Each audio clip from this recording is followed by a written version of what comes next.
Mahal na ina ng Dear laging Mother saklolo. of Dear Mother of Perpetual Perpetual Help, Mahal na ina ng Dear laging Mother of saklolo. Mahal na Perpetual ina help. ng laging saklolo.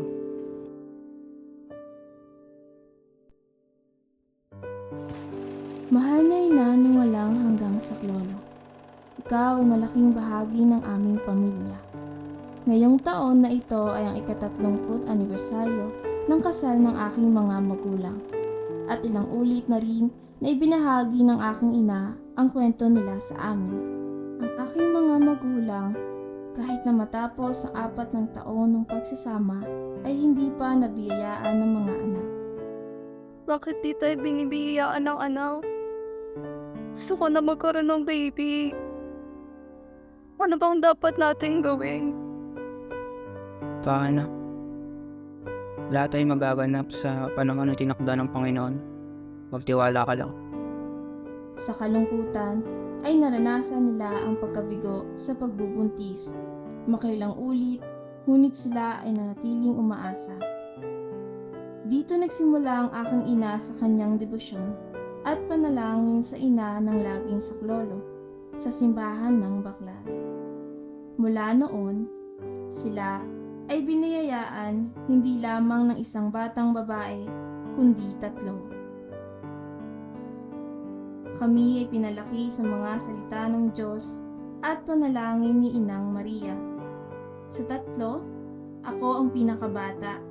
Ipinanganak akong mahina at sa edad na 7, ako ay nagkasakit at nangailangan na madala sa ospital. Ang tanging ginawa ko noon ay magbasa ng aklat ng panalangin ng nobena na ibinigay sa akin ng aking ina. Mula noon, nasa ulo ko ang lahat ng mga panalangin at awitin dito. Hanggang sa ngayon, 23 na ako. Kaya ko pa rin manalangin at umawit ng buong panalangin ng nobena. Kahit na mag-isa at walang aklat. Naku anak, nakalimutan ko yung nabina bukit ko. Meron ka ba dyan? Ma, don't worry. Meron akong Baclaran Church app sa cellphone ko. Ito po, pakita mo po sa'yo.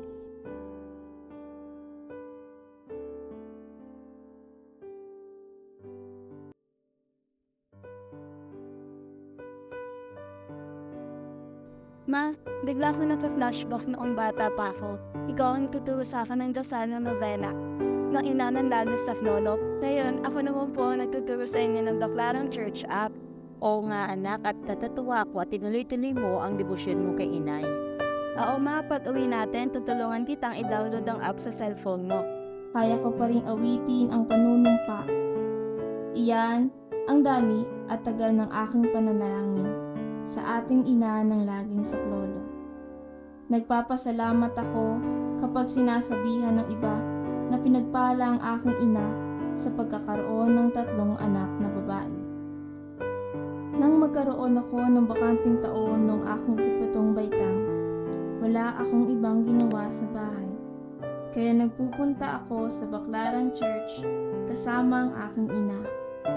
Sinabi niya sa akin na kung magagawa mo ang siyam na sunod-sunod na Merkules ng panalangin, ang iyong kahilingan ay matutupad. 10 taon ang lumipas. Noong taong 2023, ako'y nagtapos ng magna cum laude ng kursong architecture. Kung nawawalan ka ng pag-asa sa buhay, palaging magdasal dahil tiyak na may nakikinig at ako mismong patotoo na ang ina ng laging saklolo, ang ina ng Diyos na aming hinihingian ng panalangin ay totoo at nakikinig sa atin.